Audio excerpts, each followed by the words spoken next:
Di saat kita duduk dengan orang kaya, maka Imam Nawawi ngajarkan apa? Sehingga sebagian para kekasih Allah tuh menghindari duduk dengan orang kaya karena khawatir dia melihat kekayaannya lalu pengen.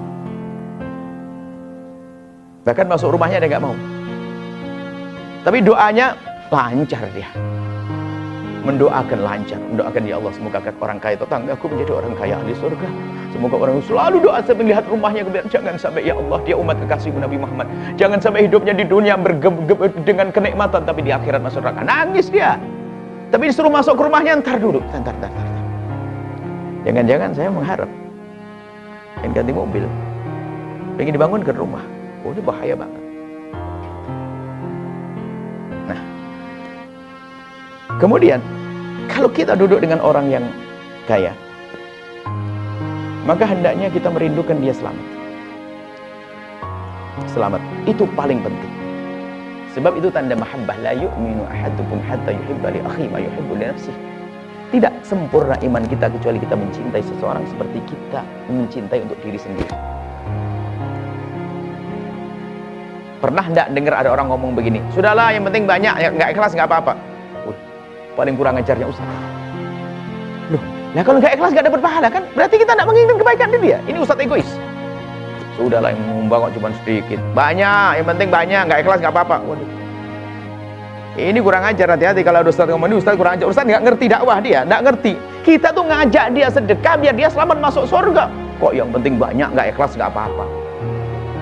Ini hati-hati, waspada ini. Kadang-kadang itu menunjukkan kalau dia tuh nggak kenal Allah. Masa ada orang, saya teringat suatu ketika guru mulia. Setelah kita cerita perkembangan pondok begini. Beliau tidak langsung bilang gitu. Beliau kelihatannya sedih lihat saya. Ya dengar. Jujur. Sudah banyak orang bantu kamu. Sudah banyak orang berjuang denganmu. Jujur. Kamu pernah tidak mendoakan dia di saat engkau mengadu kepada Allah di tengah malam? Saya kaget, kayak saya dipukul. Memang betul selama ini kita tidak pernah mendoakan. Sebab saya egois, saya hanya begini. Tidak benar caramu berjuang sebelum kamu bisa mendoakan mereka di saat kau sendiri dengan Allah. Ya, hanya nerima duitnya dong, nggak pernah doain kan kurang ajar. Bangun pondok nggak pernah doain. Saya diingatkan langsung, astagfirullah, betul juga ya. Selama ini kita hanya datang sama orang, ayo Pak Haji berjuang, ayo Pak Ucap berjuang dapat duit, tapi nggak pernah doakan. Berarti apa yang kau inginkan? Berarti kau hanya menginginkan pondokmu gede, kamu tidak menginginkan dia selamat. Bisa jadi itu khianat. Makanya kami sampaikan pada semua ini, para pemirsa di mana berada. Mungkin Anda seorang pengurus masjid. Anda harus setiap saat mendoakan mereka yang telah membantu masjid Anda. Doakan. Dan semoga Allah berikan keikhlasan.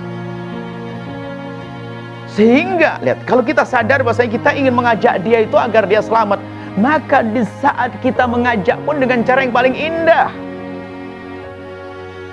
Bagaimana mereka seorang pejabat itu selamat, seorang kaya selamat dengan hartanya, ajak dengan cara yang indah. Diambil hatinya. Sehingga orang berbuat baik itu senang, tidak cukup berbuat baik sekali. Ada orang berbuat baik sekali kapok. Karena caranya salah. Dan lebih terpenting lagi adalah kita biar selamat adalah agar kita tulus doakan mereka. Siapapun Anda yang mengajak orang berjuang, maka ketahuilah Anda harus bisa mendoakan setiap saat. Di saat Anda sendiri, itu tanda ketulusan Anda. Sehingga kalaupun Anda mengadukan hajat Anda kepada manusia tersebut, pasti ada hubungannya dengan Allah, karena Anda menghendaki dia baik. Tapi kalau sudah lupa mendoakan, berarti hanya menghendaki keuntungan, keberhasilan, kesuksesan pada diri tidak sendiri. Nah ini. Kemudian juga kami sampaikan dalam urusan, kami sambungkan juga dalam urusan mengajak kepada kebaikan. Seolah-olah bertentangan dengan rumus tadi. Kita minta kepada manusia untuk hajat kita, itu yang berbahaya, harus waspada. Tapi kita mengajak manusia, meminta kepada manusia, mengajak, membawa manusia, mengajak, tapi untuk kemuliaan agama itu sah, tapi dengan catatan.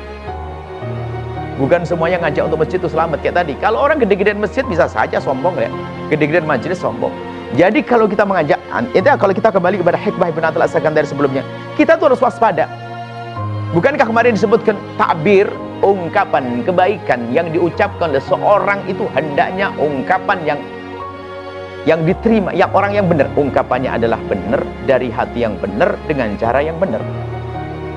Itu baru penyampaian yang sah. Kalimatnya benar, dari hati yang tulus, cara penyampaiannya benar. Sehingga mengajak orang itu nggak cukup kita hanya mengandalkan kehebatan kita, andalkan Allah dong. Imam Nawawi rahimahullah ta'ala mengingatkan bahasanya, kalau kita ingin mengajar siapapun, jangan lupa malam harinya itu sholat, kemudian mendoakan orang yang akan diajar. Kalau nggak sempat datang ke majelis, di majelis sholat 2 rakaat kalau itu masjid, tahiyatul masjid sekalian. Kalau tidak, sholat 2 rakaat lalu menengadahkan tangan memohon kepada Allah, semoga Allah memberikan hidayah kepada orang yang akan diajar. Loh, ini yang sering dilupakan oleh hamba Allah. Kita sering mengajak orang itu mengandalkan kehebatan kita. Mungkin dia seorang yang lisannya fasih. Wah, kalau ngomong dijamin, wah bakal terpesona dia, bakal tidak. Yang menjadikan orang itu luluh karena ketulusan. Luluh sesungguhnya, bukan luluh tertipu. Sehingga orang dulu itu kalau mengadakan pengajian yang ikhlas itu, yang setiap malam nangis mendoakan muridnya, itu nggak usah pakai sound system. Suaranya juga nggak lantang-lantang. Ngajarnya pun setengah ngantuk-ngantuk, tapi jamaahnya soleh-soleh. Ngajarnya cuma begini, bagaimana bisa nyampe ilmunya? Ketulusan.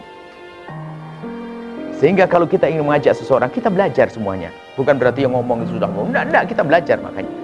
Dan saya sudah pastikan kok, semua majelis yang kami adakan adalah bukan nasihati orang lain, akan tapi saya nasihati siapapun yang mendengar. Dan yang paling dekat adalah kuping saya. Selesai. Saya meninggalkan saya sendiri. Bahkan yang sering saya sebut itu adalah yang ganjel di pikiran saya. Kenapa saya nyebut begini-begini? Saya jangan dengki. Mungkin kalau waktu itu saya tumbuh dengki dari saya. Jangan dendam. Ya mungkin waktu itu saya lagi marah sama orang. Jadi kita bukan serta menasihati orang tok ini kan. Tidak, saya. Kata Imam Haddad itu orang istimewa. Setelah mengatakan wa'alaika ya akhi, di saat menasihati wahai engkau saudaraku, wahai saudaraku, di saat beliau mengatakan wahai saudaraku, beliau memastikan aku di paling depan dari santri. Nah ini kita belajar bersama-sama. Di saat kan